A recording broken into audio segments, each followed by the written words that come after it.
হরে কৃষ্ণ। মাঘ মাস বড়ই পুণ্যের মাস। আজ সেই মাঘ মাসের প্রথম শনিবার। বাড়িতে কিছু করেন কিংবা না করেন, সবাইকে একটুকু হলেও খেতে হয় এই একটি খাবার। আজকের এ পর্বে আমরা জানার চেষ্টা করব এই মাঘ মাসের শনিবারে কোন খাবারটি আমাদের সকলের গ্রহণ করা উচিত। এতে শনিদেবেরও কৃপা লাভ হয়ে থাকে, জীবনে অমঙ্গল দূরীভূত হয়।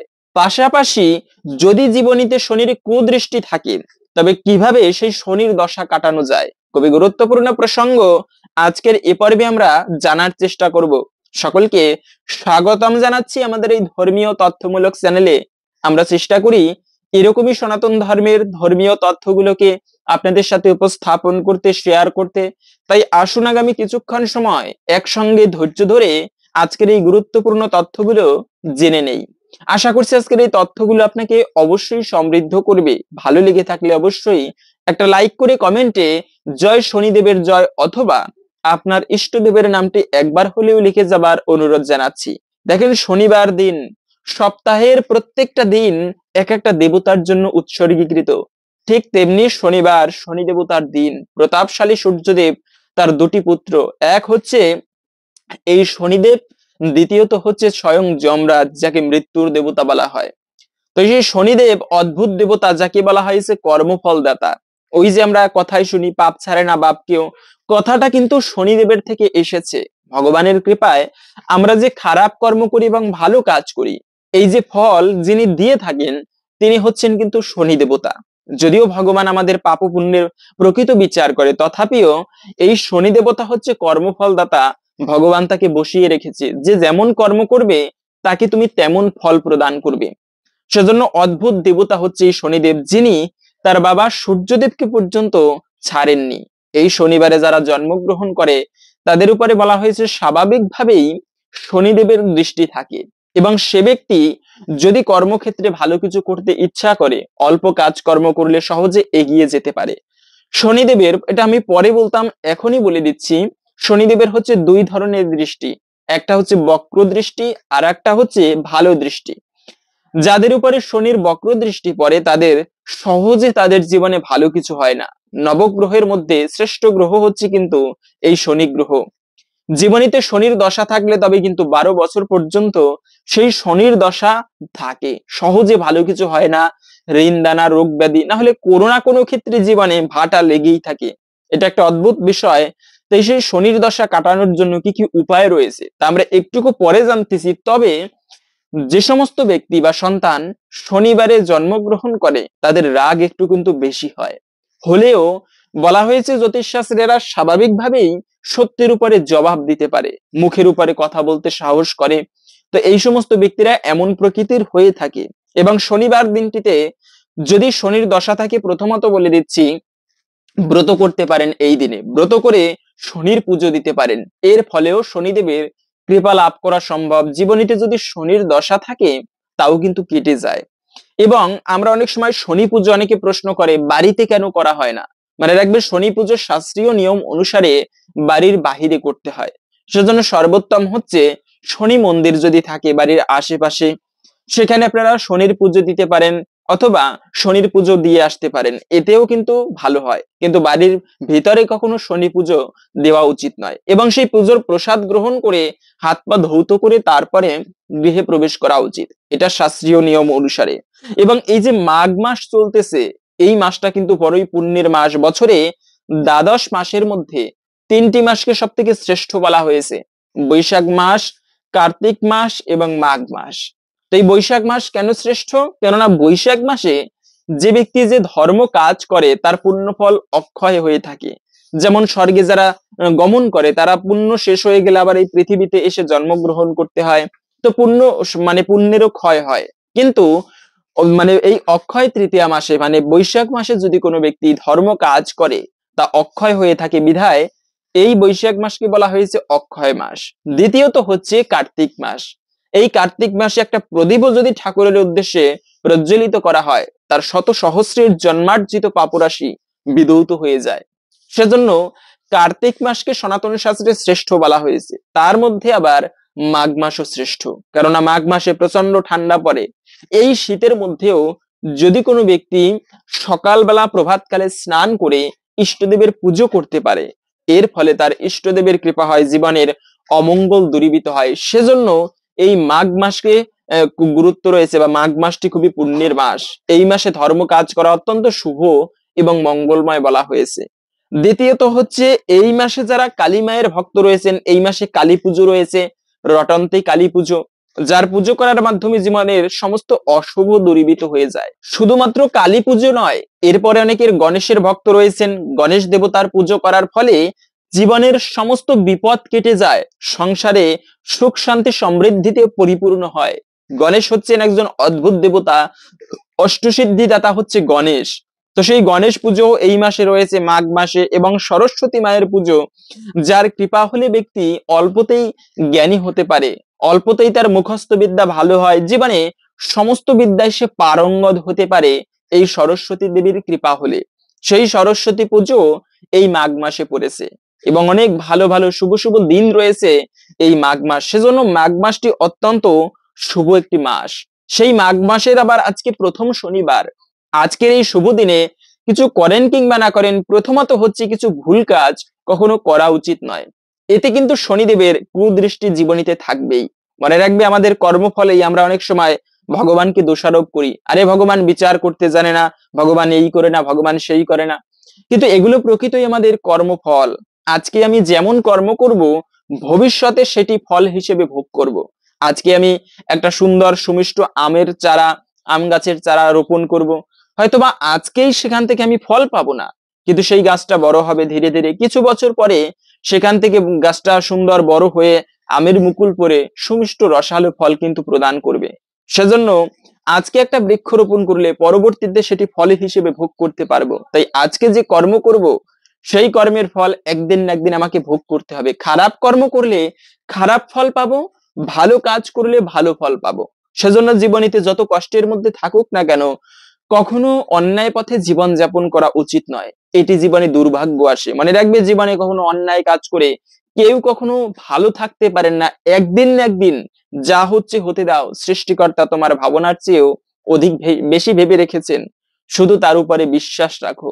এটি একজন মহান মনীষীর বাণী। তাই বলা হয়েছে, এই শনিবার দিনে কিছু কার্য আমাদের ভুলেও করা উচিত নয়, এতে কিন্তু জীবনে অমঙ্গল আসে, অশুভ আসে। দেখেন, এই যে গান্ধারী দেবী, 100 পুত্রের বিরহ বেদনা তারা দেহত্যাগ করেছেন, মানে মারা গিয়েছে। তখন কান্না করে করে ভগবান শ্রীকৃষ্ণকে বলল যে, আমি তো 50 জন্মের মধ্যে কোনো পাপ করিনি, তাহলে আজকে কোন পাপের ফলে আমার 100 পুত্র, যার একটা সন্তান মৃত্যুবরণ করে, তারা বুঝে কতটা কষ্টের, 100 পুত্র কেন মারা গেল আমার। তখন গান্ধারী দেবীকে কৃষ্ণ বলতে লাগলো যে, তুমি 50 জন্মের কথা স্মরণ করতে পারো, কিন্তু এর আগে 51 নাম্বার জন্মে তুমি কি করেছিলে সেটি জানো মা? না, তো এটি আমার স্মরণে আসছে না।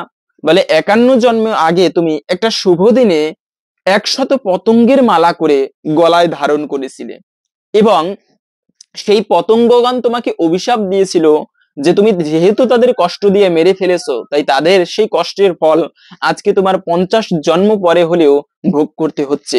সেই 100 পতঙ্গকে হত্যা করে তাদের মালা করে ধারণ করেছিলে, সেই পাপের ফলস্বরূপ আজকে তোমার 100 পুত্র দেহত্যাগ করেছে বা মৃত্যুবরণ করেছে। জীবনে সেজন্য ছোট ছোট ভুল করাও এটা মহা অপরাধের।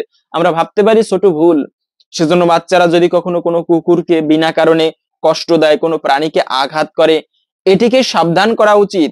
কখনো এরকমটা করা উচিত নয়, বিনা কারণে হোক বা কারণে হোক, এটি একটা পাপের বিষয়। এবং সেজন্য প্রথমত হচ্ছে, কখনো ভুলেও কাউকে কষ্ট দিবে না।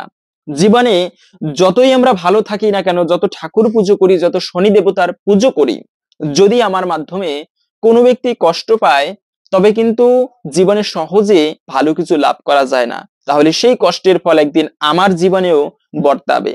সেজন্য একটা কথা রয়েছে, শ্রমিকের পায়ের ঘাম মোছা, মানে পায়ের ঘাম মোছার আগে তাদের মজুরি দিয়ে দিতে হয়, তাদের সেই কষ্টের ফল দিয়ে দিতে হয়, টাকা দিতে হয়।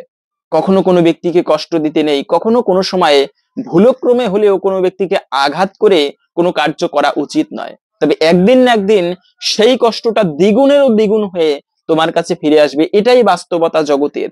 এবং দ্বিতীয়ত হচ্ছে, শনিবারে তো ভুলেও এই কাজটি করবে না। শনিদেব নিজের বাবাকে পর্যন্ত ক্ষমা করেনি, খুবই কষ্টের মধ্যে দিয়ে সেই শনিদেবের জন্ম হয়েছিল। শনিদেবের পিতা তো আমরা সবাই জানি প্রতাপশালী সূর্যদেব, এবং তার মা ছিল সংজ্ঞা দেবী। সংজ্ঞা দেবীর সঙ্গে এই সূর্যদেবের বিবাহ হয়েছিল, এবং সংজ্ঞা দেবী নয়, এই সংজ্ঞা দেবী সূর্যদেবের তেজ সহ্য করতে না পেরে তিনি তার ছায়ামূর্তি তৈরি করে সেই সূর্যদেবের থেকে বাবার বাড়ি চলে গিয়েছে, ছায়ামূর্তিকে রেখে, একেবারে সংজ্ঞা দেবীর মতো দেখতে। তো সূর্যদেব তার সঙ্গে থাকতে লাগলো। এভাবে করে সেই ছায়া দেবীর পুত্র হলো মূলত এই শনি দেবতা। অদ্ভুত দেবতা শনি, তিনি ছায়া দেবীর পুত্র। এবং এরপরে যখন সংজ্ঞা দেবী জানতে পারলো যে শনিদেব হয়েছে ছায়া দেবীর পুত্র, তখন তিনি আবার ফিরে এসে সেই দুই সতীনের মধ্যে তখন একটা স্বাভাবিকভাবেই একটা দ্বন্দ্ব লেগে থাকতো সব সময়। এবং এই সংজ্ঞা দেবীর পুত্র ছিল যমরাজ, বোন ছিল যমুনা।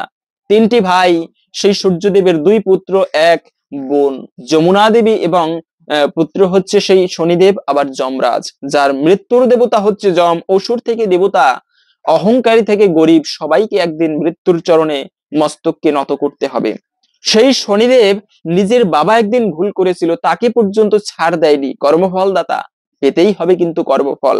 তাই এই শুভ দিনে, শনিবার শনি দেবতার দিন, এই দিনে ভুলক্রমেও কখনো মনে রাখবে কাউকে কষ্ট দেওয়া উচিত নয়। দ্বিতীয়ত হচ্ছে সৌভাগ্য লাভ করার জন্য মন্ত্র জপ করা আবশ্যক। মন্ত্র হচ্ছে, মনকে যিনি ত্রাণ করেন তিনি হচ্ছেন মন্ত্র, অদ্ভুত শক্তি সম্পন্ন।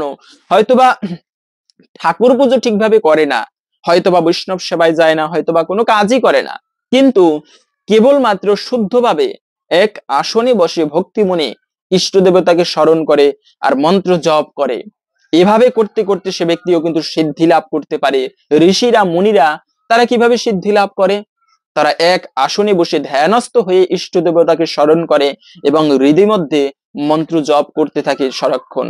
এর মাধ্যমেও তার মধ্যে একটা দিব্য শক্তির উদয় হয়। সেজন্য মন্ত্র জপ করা পুজোর মধ্যে এটি আবশ্যক। অনেকে আমরা বলি মন্ত্রতন্ত্র লাগে না, ভক্তি থাকলেই সব হয়।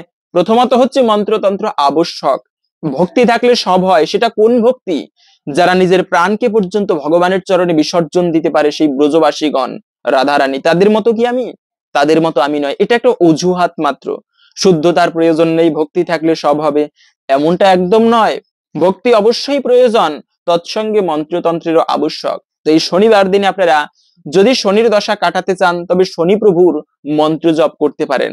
যদি শনিদেবের মন্ত্র জপ না করেন, তবে বলবো কলিযুগের যুগ ধর্ম হরে কৃষ্ণ মহামন্ত্র জপ করবেন। আর এই যে রাম রত্নাকর দস্যু থেকে বাল্মীক মুনিতে পরিণত হয়েছিল, কোন কোন পুণ্য বলে এই রামের মন্ত্র জপ করেছিল? রাম নাম জপের ফলে সে ব্যক্তি 60,000 বছর পূর্বে রাম এসে কি কি লীলা করবে তা রচনা করেছিলেন, যাকে বলা হয় রামায়ণ। সেই রামায়ণ কিন্তু বাল্মীক মুনি রচনা করে গিয়েছিলেন। সেই বাল্মীক মুনি কিভাবে পরিণত হলো রত্নাকর দস্যু থেকে? তিনি কিন্তু এই রামের মন্ত্র জপ করেছিল। তাই বলবো কলিযুগের যুগ ধর্ম হরে কৃষ্ণ মহামন্ত্র আপনারা এই শনিবার দিনে জপ করবেন। এতেও শনিদেবের কৃপা লাভ হবে, ভগবানের কৃপা লাভ হবে। আকুল প্রাণে ভগবানকে ডাকতে হয়, হরে কৃষ্ণ কৃষ্ণ কৃষ্ণ হরে হরে, হরে রাম রাম রাম হরে হরে। এর ফলে জীবনে ভগবানের কৃপা, একটা শাস্ত্রে পদ্মপুরাণে বলা হয়েছে, একটা মাতৃহারা শিশু যেরকম মাকে পাবার জন্য কান্না করে, আকুল প্রাণে ডাকে, ঠিক তেমনি এই মন্ত্র জপ করার সময় যদি ভগবানকে সেরকম আকুল প্রাণে ডাকা যায়, তবে ভগবানও আকর্ষিত হতে বাধ্য, ভগবানও কৃপা করবে। তাই এই মন্ত্রটি আপনারা জপ করতে পারেন। সবাই তো আর শনিদেবের পুজো করবে না, ভগবানের যারা ভক্ত রয়েছেন সকলেই, অথবা যে মন্ত্র জপ করেন কিংবা না করেন, সকলেই এই হরে কৃষ্ণ মহামন্ত্র আজকের এই শুভ দিনে প্রত্যেককে বলবো 108 বার হলেও জপ করবেন। এবং এরপরে হচ্ছে যে শনিদেবের দুই ধরনের দৃষ্টি রয়েছে, যা তো আমরা প্রথমেই জেনেছি যে শনিদেবের সাধারণ কোনো বিষয় নয়। আমরা ভাবি কি শনিদেবের দৃষ্টি পড়লে জীবন ছাড়েখার হয়ে যায়, এমনটা কিন্তু নয়। শনিদেবের দুই ধরনের দৃষ্টি, একটা হচ্ছে বক্র দৃষ্টি, মানে কুদৃষ্টি। এই দৃষ্টি যেখানে পড়বে সেটা নিক্ষেপ হয়ে যাবে, ছারখার হয়ে যাবে, সেখানে ভালো কিছু হয় না। দ্বিতীয়ত হচ্ছে শুভ দৃষ্টি, যাদের উপরে শনিদেবের কৃপা থাকে তারা অল্পতেই উন্নতি লাভ করে সহজেই ভালো কিছু প্রাপ্ত করতে পারে। সেজন্য এই শনিদেবের কৃপা আবশ্যক কর্মক্ষেত্রে উন্নতি লাভ করার জন্য। হাতের এই আঙ্গুলটা হচ্ছে শনির ক্ষেত্র, এই পর্বতটাকে বলা হয় শনির পর্বত। যাদের এই অংশটা উঁচু থাকে, জ্যোতিষশাস্ত্র মতে দেখতে সুন্দর হয়, একটা সুন্দর রেখা থাকে, এটিকে অত্যন্ত শুভ এবং সৌভাগ্যের প্রতীক বলা হয়েছে। এবং এরকমটা হলে কর্মক্ষেত্রে সে ব্যক্তি সহজেই উন্নতি করতে পারবে, তার কর্ম স্পৃহা খুবই ভালো থাকে। মনে রাখবে, একজন মনীষীর বাণী, জীবনে সাকসেস হওয়ার জন্য, সফলতা অর্জন করার জন্য দুটি জিনিসের প্রয়োজন। এক হচ্ছে প্রবল জেদ, প্রচন্ড জেদ থাকা প্রয়োজন, আমার দ্বারা হবেই, আমি পারবো, আমাকে করতে হবে, প্রচন্ড জেদ। দ্বিতীয়ত হচ্ছে থাকতে হবে সঠিক একটা গুরু বা গাইডলাইন, সঠিক একজন নির্দেশক, পথপ্রদর্শক থাকতে হবে। এই দুটি জিনিস থাকলে জীবনের সফলতা তার আসবেই, কেউ আটকাতে পারবে না। কর্মক্ষেত্রে কর্মে করার মাধ্যমে সে ব্যক্তি সফলতা অর্জন করতে পারবে ভগবানের কৃপায়। তাই এই শনিবারে আরো কিছু বিষয় রয়েছে, যে শনিদেবের কুদৃষ্টি থেকে বাঁচার জন্য ভুলেও কখনো শনিবার দিনে অন্ততপক্ষে এই কার্যগুলো করবে না। শুধু শনিবার নয়, যে কোনো দিনে ভুল করে হলেও কিছু কার্য আমাদের কখনো করা উচিত নয়। এতে কিন্তু শনি দেবতার কুদৃষ্টি জীবনীতে বর্তাবেই। প্রথমত হচ্ছে মদ্যপান করবে না। মানে রাখবেন, নেশা করা এটি অত্যন্ত মারাত্মক শারীরিক ক্ষেত্রে। শরীরে ভালো থাকে না, নেশা করলে শরীর ভাঙে, মন ভালো থাকে না, এবং অর্থক্ষেত্রে তো নষ্ট হয়, পরিবার কখনো ভালো হয় না, জাগতে পারে না।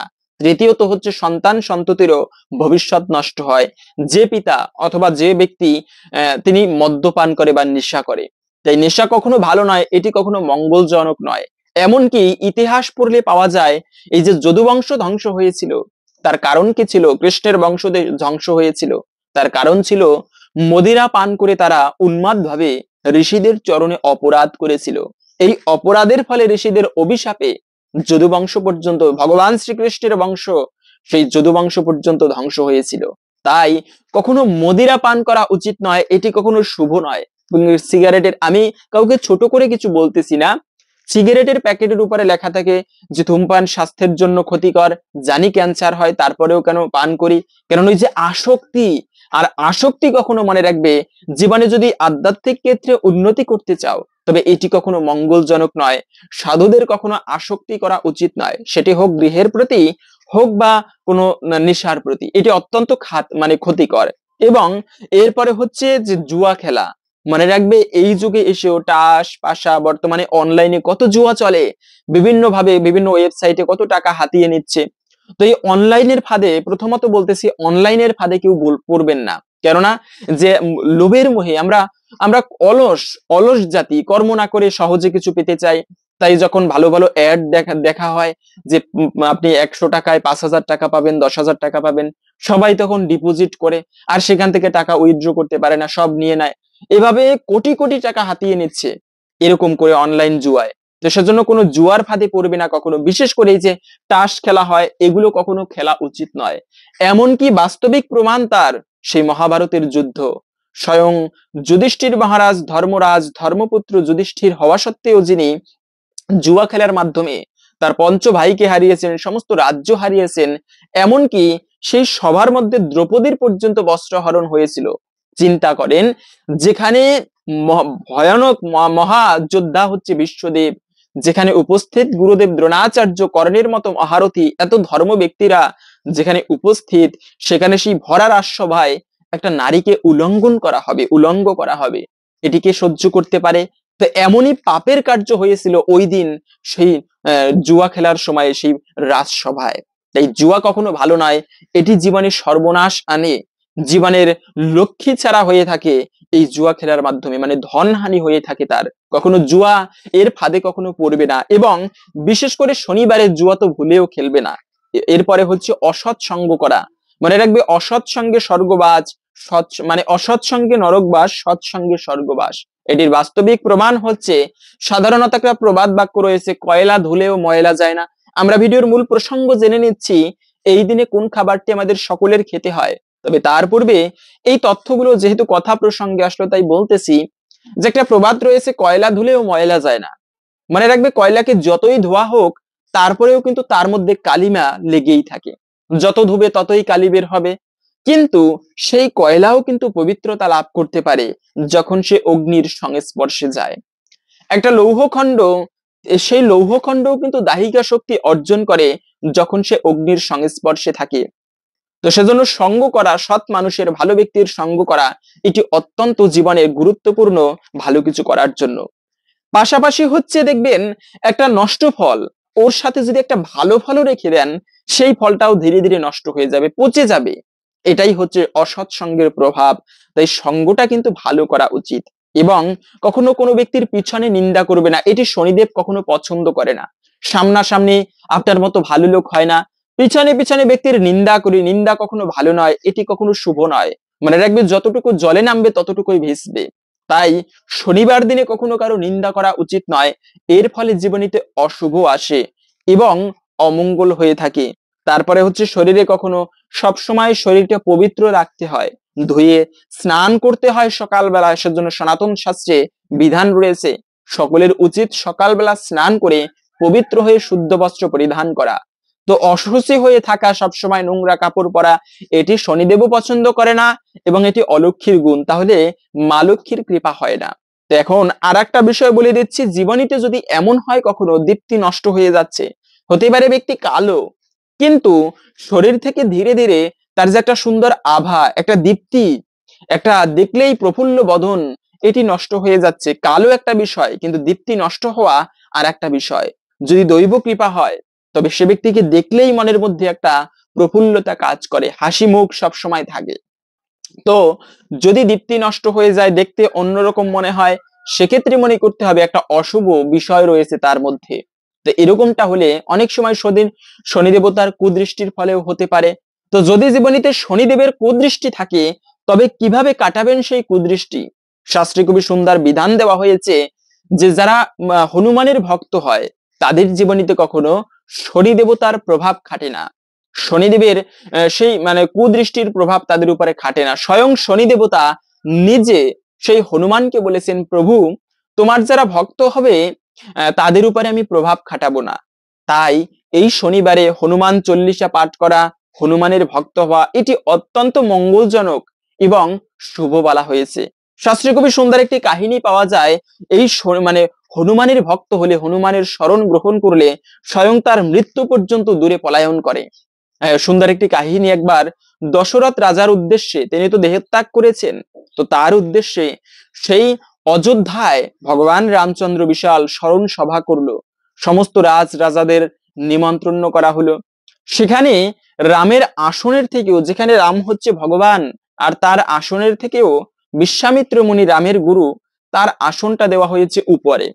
তো এটা সেই নারদ মুনি তিনি সহ্য করতে পারলেন না। স্বাভাবিকভাবেই ভগবান, তিনি তার আসন থাকবে উপরে, কিন্তু তার আসনটা নিচে দেওয়া হলো। তো এটি নারদ মুনি সহ্য করতে না পেরে দূর থেকে তখন আসতেছিল সুকান্ত রাজা। রাস্তা থেকে দূর থেকে সুকান্ত রাজাকে বলল, দেখো রাজা। সুকান্ত রাজা তো নারদ মুনিকে দেখেই প্রণাম করলো। নারদ মুনি মহারিষি, ভগবান নারায়ণের কত ভালো ভক্ত, প্রণাম করলো। নারদ মুনি বলল, দেখো সুকান্ত রাজা, একটা বিষয় দেখো। কি প্রভু? ওই যে দূরে বসা রয়েছে রাম এবং তার গুরুদেব বিশ্বামিত্র, যেখানে ভগবান রাম তার আসনটা উঁচুতে থাকবে। হ্যাঁ প্রভু, কথা ঠিক, কিন্তু সেই রামের আসন হচ্ছে নিচু এবং তার গুরুদেবের আসন, বিশ্বামিত্র মুনির আসন হচ্ছে উপরে। সবাই গিয়ে আগে বিশ্বামিত্রকে প্রণাম করে, তারপরে গিয়ে রামচন্দ্রকে প্রণাম করে। তো তুমি এই কাজটা করবে না। তুমি কি করবে? তুমি প্রথমে গিয়ে রামচন্দ্রকে প্রণাম করবে, তারপরে বিশ্বামিত্র মুনিকে প্রণাম করবে। সুকান্ত রাজা তিনি ঠিক আছে, নারদ মুনির কথা অনুসারে প্রথমে গিয়ে রামচন্দ্রকে প্রণাম করলো, এরপরে ঘুরে ঘুরে সবাইকে প্রণাম করে তারপরে বিশ্বামিত্র মুনিকে প্রণাম করলো। তো এটা খেয়াল করেছেন বিশ্বামিত্র মুনি, রাগী মুনি, তিনি খেয়াল করে সুকান্ত রাজার উপরে খুবই চড়া হয়ে গিয়েছেন। সারা সভার মধ্যে আর কিছু বলেননি। সভা শেষ, তখন রামকে ডেকে ডেকে বলতে লাগলো, রাম, আমি আগামীকালকে সূর্যাস্তের পূর্বে সুকান্ত রাজার মস্তক আমার হাতে দেখতে চাই, ওর মুন্ডু কেটে নিয়ে আসবে। কেন? ও আমাকে প্রণাম করেনি, তোমাকে প্রণাম করার আগে আমাকে করেনি, এটি হচ্ছে ওর অপরাধ। তো এটি মূলত এটি একটা লীলা, জগৎকে শিক্ষা দেওয়ার জন্য। সুকান্ত রাজা এই বিষয়টা খেয়াল করলো। রাগী মুনি তো বিশ্বামিত্র মুনি, নারদ মুনির চরণে দৌড়ে গিয়ে প্রণাম করলো, প্রভু আমাকে রক্ষা করো। কেন, কি হয়েছে? আজকে সেই রাম আমাকে হত্যা করতে আসবে আগামীকালকে। তো আপনি আমাকে, যেহেতু বুদ্ধি আপনি দিয়েছেন, তাই রক্ষাও আপনাকে করতে হবে। নারদ মুনি বিপদে পড়লো যে, সুকান্ত রাজা, আমি তোমাকে রক্ষা করতে পারবো না, তুমি একটা কাজ করো, একজন ব্যক্তি তোমাকে রক্ষা করতে পারবে। কে সে? তিনি হচ্ছেন হনুমান, রাম ভক্ত হনুমান। রাম ভিন্ন অন্য কিছু বুঝতো না তিনি। একদিন সেই হনুমানের কথা না বললেই নয়, শুনুন, আশা করি মঙ্গল হবে। আজকের এই শনিবার দিনে একটুকু সময় নষ্ট করে না হয় আজকে এই হনুমানের কথা শ্রবণ করুন। একটুকু সময় বলে আমরা শেষ করে দিচ্ছি, ভিডিওর মূল প্রসঙ্গ বলবো।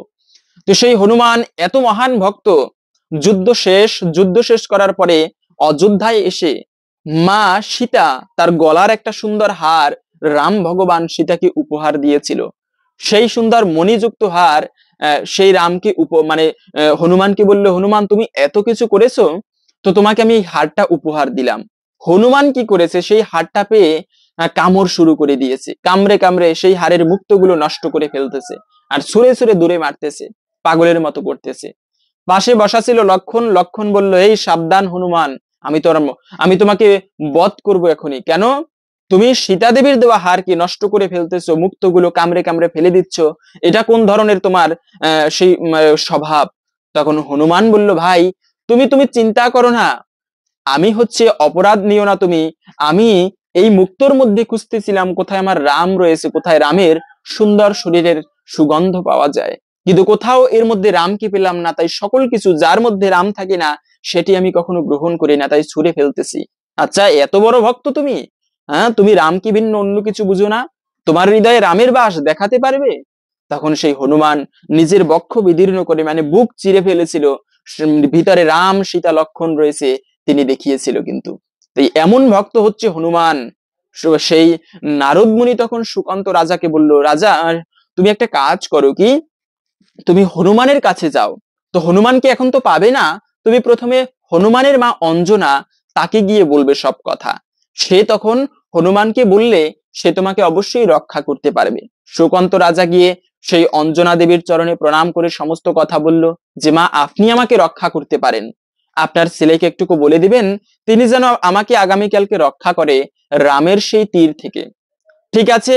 এরপরে হচ্ছে যখন সেই হনুমান ফিরে গেল, মাকে গিয়ে প্রণাম করলো। হনুমানের একটা নীতি ছিল, সে সারাদিন রামের সেবা করতো, সন্ধ্যাকালে গিয়ে মা অঞ্জনা দেবীকে প্রণাম করতো। প্রণাম করার সময়ে সমস্ত কথা বলল সেই অঞ্জনা দেবী হনুমানকে, এবং হনুমান তখন সুকান্ত রাজাকে বলল, চিন্তা করো না তুমি, তোমাকে যখন বধ করতে আসবে তখন তুমি রাম নাম জপ করবে, সারাদিনে কিছু আহার করবে না, উপবাসী থেকে আকুল প্রাণে রামকে ডাকবে, তাহলে তোমাকে বধ করতে পারবে না। তারপরেও যদি বধ করতে আসে তাহলে একটা কাজ করবে, কি যে তুমি তখন রাম সীতা লক্ষণ, মানে রাম আর সীতা বলে ডাকবে।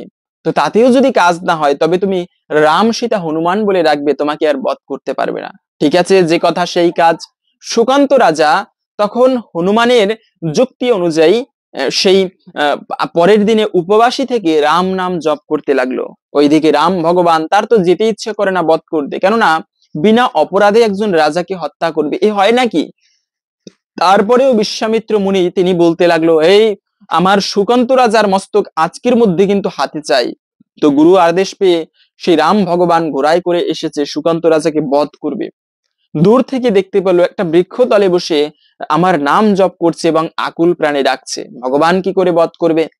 তারপরেও গুরুদেবের আদেশ, তখন তিনি বধ করতে উদ্যত হলো, তীর ধনুক সংযোজন করলো। তখন সুকান্ত রাজা দেখলো উপায় নেই, রাম সীতা বলে ডাকতে লাগলো। তো ভগবান তখন কাঁপতে লাগলো, আরে যেখানে সীতা দেবীর বাস, যে হৃদয়ে, যে ব্যক্তি সীতার নাম করে তাকে কিভাবে বধ করি? তো তখন তার গুরুদেব পিছন থেকে বলতে লাগলো, রাম তুমি তীর ধনুক কেন ফেলে দিচ্ছ? বধ করো একে, হত্যা করো, মস্তক আমি হাতে চাই। মূলত এটি একটা লীলা, জগৎকে শিক্ষা দেবার জন্য। তো তখন ভগবান রামচন্দ্র গুরুদেবের আদেশ পেয়ে আবারও তীর ধনুক সংযোজন করলো। এরপরে উপায় না পেয়ে সুকান্ত রাজা রাম সীতা হনুমান বলে জোরে জোরে চিৎকার করতে লাগলো। তো ভগবান যখন দেখেছে হনুমানের নাম স্মরণ করে, তখনই গিয়ে রামচন্দ্র তীর ধনুককে ফেলে দিয়ে গুরুদেবের আজ্ঞাকে অমান্য করে সেই সুকান্ত রাজাকে জড়িয়ে ধরলো এবং তার প্রাণকে দান করলো। সুকান্ত রাজা এভাবেই ভগবান রামের কৃপা লাভ করেছিল, এবং বিশ্বামিত্র মুনিও তার ভুল বুঝতে পেরেছিল, সেখানে নারদ মুনিও উপস্থিত ছিল। এ হচ্ছে হনুমান। হনুমানের কৃপা হলে জগতে কোনো কিছু অসাধ্য থাকে না, রামের কৃপাও লাভ হয়। এবং তাই বলা হয়েছে এই শনিবারে যদি কেউ হনুমান চল্লিশা পাঠ করতে পারে, হনুমানকে ভক্তি করতে পারে, এর ফলেও কিন্তু জীবনী থেকে হনুমানের দোষ কেটে যায়, হনুমানের দশা মানে শনির দশা কেটে যায়। এবং আর একটা বিষয় হচ্ছে যে এই শনিবার দিনে তাও যদি না করেন তবে আপনারা সর্ষের তেলের প্রদীপ শনি মন্দিরে প্রজ্বলিত করবেন, এর ফলেও শনিদেবকে প্রসন্ন করা যায়। এখন আমরা জেনে নিচ্ছি ভিডিওর মূল প্রসঙ্গ, এই শনিবার দিনে যে খাবারটি আমাদের সকলের গ্রহণ করা উচিত, তবে তার পূর্বে এই শনিবারে যারা ব্রত পালন করবে তারা কি ফল লাভ করতে পারে, শাস্ত্রে সুন্দর একটি কাহিনী এই প্রসঙ্গে বর্ণনা করা হয়েছে। আমরা প্রথমে সেই প্রসঙ্গে জেনে নিচ্ছি, তারপরে ভিডিওর মূল প্রসঙ্গ জেনে নিব। শনিবারের ব্রত কথা, শনিবারে যারা ব্রত করে শনিদেবের পুজো করবে এরা কি ফল লাভ করতে পারে। সকলে আসুন ধৈর্য ধরে এই ব্রত কথা শ্রবণ করি, এতে অনেকাংশেই এই ব্রতের ফল লাভ করা যায়। শুরু করছি শনিবারের ব্রত কথা। একদা শ্রীহরি নামে এক ব্রাহ্মণ ছিলেন। তিনি নিত্য ভিক্ষা করে খেতেন এবং দিবারাত্র কৃষ্ণ নাম জপ করতেন। অন্তরে সদাই সুখী ছিলেন তিনি, কিন্তু রোজ দিন ঠিকভাবে অন্ন জুটত না তার পেটে। হেনকালে তার এক পুত্র জন্ম নিল। পুত্রের নাম রাখলেন সুমঙ্গল। পুত্রটি ছিল অত্যন্ত মেধাবী, সবাই তার গুণগান গাইত। অল্প দিনের মধ্যে শিশুটি শাস্ত্র নিয়ে জ্ঞান অর্জন করে শাস্ত্রজ্ঞ হলো এবং পণ্ডিত হিসেবে আখ্যা পেল সমাজে। এরপর সেই পুত্র অর্থাৎ সুমঙ্গল তার জীবনে পিতামাতাকে ছাড়তে চাইল ও হঠাৎই পিতামাতাকে ছেড়ে গৃহত্যাগ করলো। গৃহত্যাগের বহুদিন পর সুমঙ্গল আচমকাই কোনো এক জায়গায় শুনলো তার পিতামাতা পরলোক গমন করেছেন। সে মন থেকে অত্যন্ত ভেঙে পড়ে এবং দুঃখে জর্জরিত হয়ে যায় আপন মনে। এই কথা শোনার পর সুমঙ্গল গয়া গিয়ে পিতামাতার উদ্দেশ্যে পিণ্ডদান করলো। বাস্তবে খালি চোখে দেখা না গেলেও এ সবই ছিল দেবতা শনিদেবের দৃষ্টি, যার কারণে তার জীবনে দুঃখ ঘনিয়ে আসতে লাগলো। এরপরে ঘুরতে ঘুরতে সুমঙ্গল বহুদূরে একটি নগরের এক রাজসভায় এসে উপস্থিত হলো। রাজার সাথে তার বার্তালাপ হয় এবং ধীরে ধীরে রাজা তার সম্পর্কে তার থেকে জানতে পারে এবং সে তার পরিচয় দিতে থাকে। সে রাজাকে তার নাম সহ তার দুঃখজনক ঘটনা, যে তার পিতামাতা পরলোক গমন করেছেন, সমস্ত বিষয়টি বলে এবং এর সাথে এটাও বলে যে সে দেশে দেশে বিদেশে ঘুরে বেড়ায়। এরপরে রাজা তাকে তার সমস্ত দুঃখ দুর্দশার কথা শুনে নিজের কাছে থাকতে বলে। তারপরে রাজা তাকে বললেন, তোমার কথাবার্তা এবং আচরণ দেখে মনে হচ্ছে তুমি একজন শাস্ত্রজ্ঞ। শাস্ত্র পাঠ করে সভাসদগণকে তুষ্ট করার কথা বলেন তাকে। এরপর রাজা সুমঙ্গলকে বলেন, আমার দুই পুত্র আছে, তাদেরকে তোমাকে শাস্ত্র বিষয়ে শিক্ষাদান করতে হবে। এই কথা বলে সুমঙ্গল সন্তুষ্ট হলো এবং সে রাজার নিকট থাকতে রাজি হলো। এরপর প্রতিদিন রাজা দুই ছেলে সুমঙ্গলের কাছে পড়তে লাগলো। হঠাৎই পড়ুয়া বেশে একদিন শনি দেবতা এসে উপস্থিত হলেন। সুমঙ্গল তাকে চিনতে না পেরে একজন পড়ুয়া হিসেবে তাকে প্রশ্ন করে বলে, তুমি এখানে কি করছো? পড়ুয়া হিসেবে শনি দেবতা উত্তর দিলেন যে শাস্ত্র সম্পর্কে অধ্যয়ন করতে এসেছি। তখন সুমঙ্গল বলে, অতি যত্ন সহকারে তোমাকে আমি শাস্ত্র শিখাবো। সুমঙ্গল তার কাছে তার পরিচয় জানতে চাইলো। তখন সে তার পরিচয় দিয়ে বলে, শনি বলে পরিচয় কিবা দিব আর, শনিশ্চর নাম মম সূর্যের কুমার। এরপর সুমঙ্গল বলে, সত্যিই যদি তুমি শনি হও তাহলে আমার দুঃখ কিসে দূর হবে সেটা তুমি বলে দাও। আমার উপর তোমার দৃষ্টি রয়েছে কিসে, সেটি দূর হবে তুমি বলে দাও। তখন শনি দেবতা তাকে নির্দেশ দেন, ভোগকাল আর 6 মাস বাকি আছে, মানে তোমাকে এই দুঃখ যন্ত্রণা আরো 6 মাস ভোগ করতে হবে। মাঝে 10 দণ্ড যাবে, তা সত্ত্বেও আর ফিরে আসবে না। এই সময়ে এই জন্য সপ্তম দিবসে ভাগীরথীর তীরে গিয়ে তুমি নারায়ণের সাধনা করো। মানে শনি দেবতা তাকে বলল, তুমি এর মধ্যে গিয়ে ভাগীরথী মানে গঙ্গার তীরে বসে নারায়ণের ধ্যান করতে থাকো। এই বলে শনি দেবতা অন্তর্ধান হলেন বা চলে গেলেন। সুমঙ্গল আর তার দেখা পেল না। শনি দেবতার আজ্ঞামতো সুমঙ্গল গঙ্গা তীরে গিয়ে নারায়ণ ভজে হরি মন স্থির করলো এক মনে। 10 দণ্ড পূর্ণ হলো। এরূপ ধারণা সুমঙ্গলের মনে, ভজনের মাধ্যমে যাতে থাকে, কিন্তু বাস্তবতায় 10 দণ্ড তখনও পূর্ণ হয়নি। সুমঙ্গলের গভীরভাবে ভজন করতে থাকে। সে আপন মনে তার পিতামাতাকে স্মরণ করতে থাকে যে সে কি ভুলটাই না করেছে পিতামাতাকে ছেড়ে। এমন সময় রাজার দুই পুত্র সেই নদী পাড়ে এসে উপস্থিত হয় এবং সুমঙ্গলের ভজন ও ধ্যানে বিপন্ন আনার চেষ্টা করে অজান্তেই। তা দেখে শনি দেবতা খুবই ক্ষুব্ধ হয় এবং শনি দেবতা সুমঙ্গল কতটা পরিমাণে গভীর ধ্যানে মগ্ন সেটাও পরীক্ষা করার জন্য রাজার দুই পুত্রের মুন্ডু আলাদা করে সুমঙ্গলের শরীরের উপরে সেটি ফেলে দেন। কিন্তু তা সত্ত্বেও সুমঙ্গলের মনে তার ভজন ও ভুল সম্পর্কে গভীরভাবে ধ্যান সম্পর্কে গভীরভাবে মগ্ন ছিল।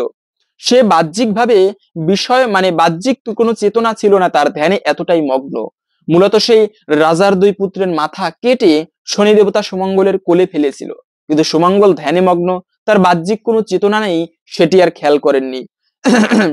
এই অবস্থায় শনি দেবতা রাজাকে স্বপ্নে দর্শন দিয়ে বললেন রাজার দুই সন্তান সম্পর্কে, যে তারা নদী পারে খুবই বড় বিপদের মধ্যে আছেন। এই অবস্থায় রাজা দ্রুত নদী পারে চলে যান। রাজকর্মচারীদের নিয়ে তার পুত্রদের মুন্ডু ধর থেকে আলাদা দেখে রাজা মাটিতে গড়াগড়ি খেয়ে কান্না করতে থাকে।